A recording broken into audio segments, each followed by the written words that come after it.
Alright, let's see what the FIFA Twitterverse is going on about right now.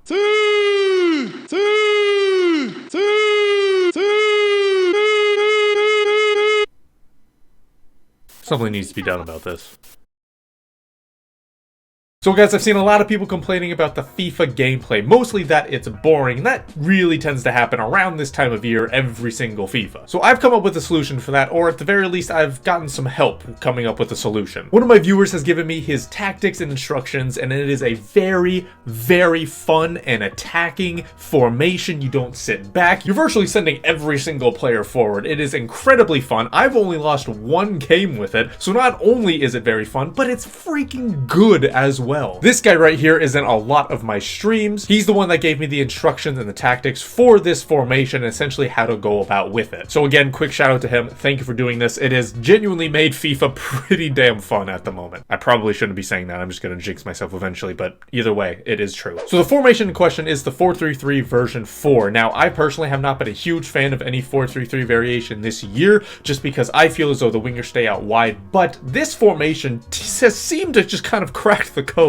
I do also have to mention that this is, like I said, a very attacking formation, which means that you're going to have virtually no one in the defense. You have to be very, very, very good at defending, or at the very least have very good defenders if you want to survive using this formation. And just so I don't get any comments saying, oh, I conceded so many goals with this formation, I'm saying that one more time. You have to be good at defending, or at the very least have good defenders while using this formation. Okay? Alright, good. Let's jump into it. These are the tactics that he sent me. Defensive styles on pressure on heavy touch. The width and the depth are at 48 and 58 respectively. Now, this is pretty standard, at least for the width and the depth. Now, the defensive style being on pressure on heavy touch is actually kind of nice because this is a very, again, like high tempo and very pushed forward team. You don't have any defensive mids. You don't have any left or right mids. You have 3 attackers, a center attacking mid, and 2 center mids. So everyone's already in the opponent's half. So it's already good at pressing. So adding a pressing tactic on top of it is just going to make it absolutely insane. So yeah, I'm honestly a pretty big fan of this. For the offense, the build-up play is fast build-up. The chance creation is at forward runs. The width is at 54. Players in the box is at 6. And then again, corners, free kicks, you can obviously do what you want. I do have to make a note that the guy who sent me this usually plays with the width at 66. That's what he usually plays it. I play it at 54 just because I like them a little bit more narrow, because I think the center mids tend to be a little bit more compact and a little bit better when the attacking areas. Now with the fast build up and the forward runs, this means players are bombing up the field as soon as you get the ball. So this is a very good counter-attacking formation. It's a very good formation to use obviously in the attack. So make sure that you're playing very, very fast when you are using these tactics. Now those seem like pretty attacking tactics, right? Something that's pretty aggressive. However, they don't maybe really seem that too far out, but here's something that is. We don't have a single instruction on for any of the players. Seriously, not a single one. We don't have any right back on stay back. We don't have any center mid on stay back. We don't have a cut inside with any of the wingers. Literally nothing. So goalies on default, defense default, the center mids, the midfielders, the attackers, every single player is on default and balanced. To be honest, with no instructions, it seems as though they're not really burdened with having to do any specific thing. And so they go to where it makes sense, which, you know, seems kind of strange that an attacking player goes into the right spot. Again, I don't really know how it works. It just works. So just like the appeal of being a Tottenham fan, I'm not going to question it. I'm just going to accept it. So because this is basically like a kamikaze type of formation when you're sending everyone forward, you do actually need the right types of players. So when it comes to the defense, at least the center backs, these guys have to be the rocks of your team. They virtually have to be the best players on the field at all times, or else you're going to concede fairly often and quickly. So make sure that you're investing a lot of your coins into these 2 players. Your center mids have to be virtually good at everything, going forward, going back. At the very least, they have to have a good engine. So Delaney and Nakata both have, I believe, 90 plus stamina, or at the very least, it seems like it, because both of them have a lot of stamina at the end of the game. Your center attacking mid and your strikers have to be the best attackers on the field. They have to be the ones that are going to be scoring goals, getting assists, that are going to be on the ball the vast majority of the time. As for your wingers and your wingbacks, yeah, it's obviously good if they themselves are good, but it's not as necessary compared to some of the other players on the field. So as long as they are fast, or you actually like the players that are playing there,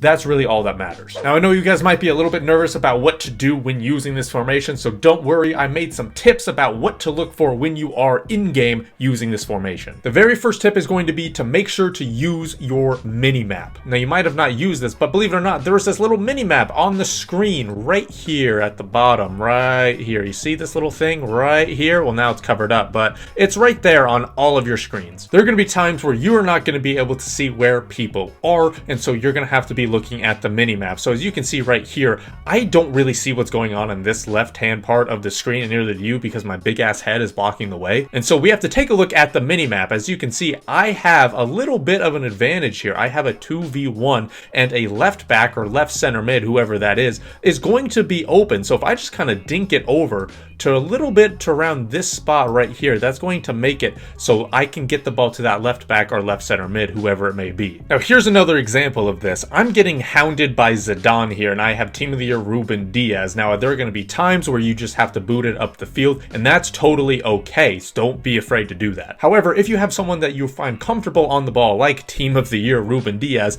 then if you need to, you can still use your minimap and get the ball to someone. So because I feel comfortable on the ball with this guy, I start to look at the minimap, see if there's anyone that's open. So I just kind of start running to the corner flag, hopefully someone gets open.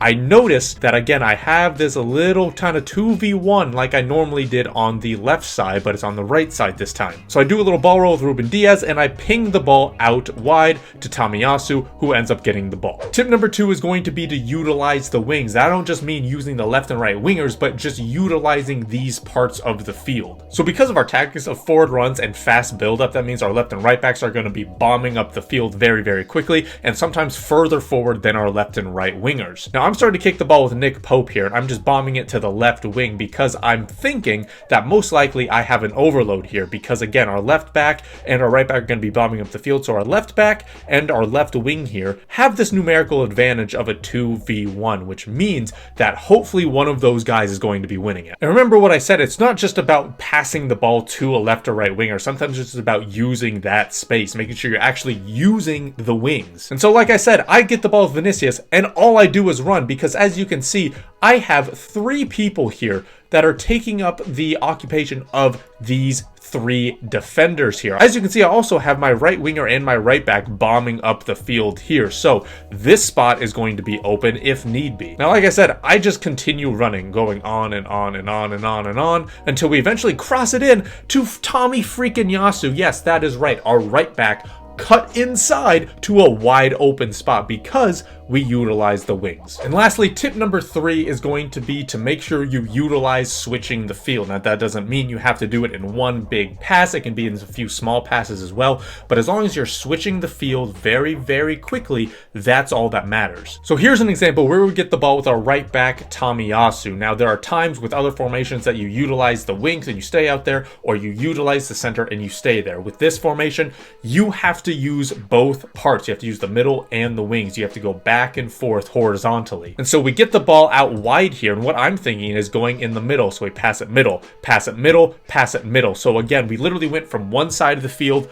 to the other just like that, and ends up being a wide open shot for King Kazu. And here's another clip of us switching the ball very quickly. Again, we have the ball with our right back Tomiyasu. So we're on the right side of the field here. We're kind of still on the right side, still on the right side. So take a look at where we actually end up with the ball, right? We have the ball on the right side. The time is 50:45. Let's see how quickly it takes for us to get to the left side of the field. So that was about 24 in-game seconds, which takes around 3 seconds of real life time. We literally went from the right side of the field all the way to our left winger just like that in 3 seconds, and that completely opened up the defense, and now we're on the break. So that is going to do it for this video, guys. Hopefully you did enjoy it. Hopefully you're going to use this formation to actually have some fun in this game, because Lord knows we all desperately need it at this point in the time. So like I said, that is going to do it for this video. Thank you guys so much for watching. This has been DMG. Peace.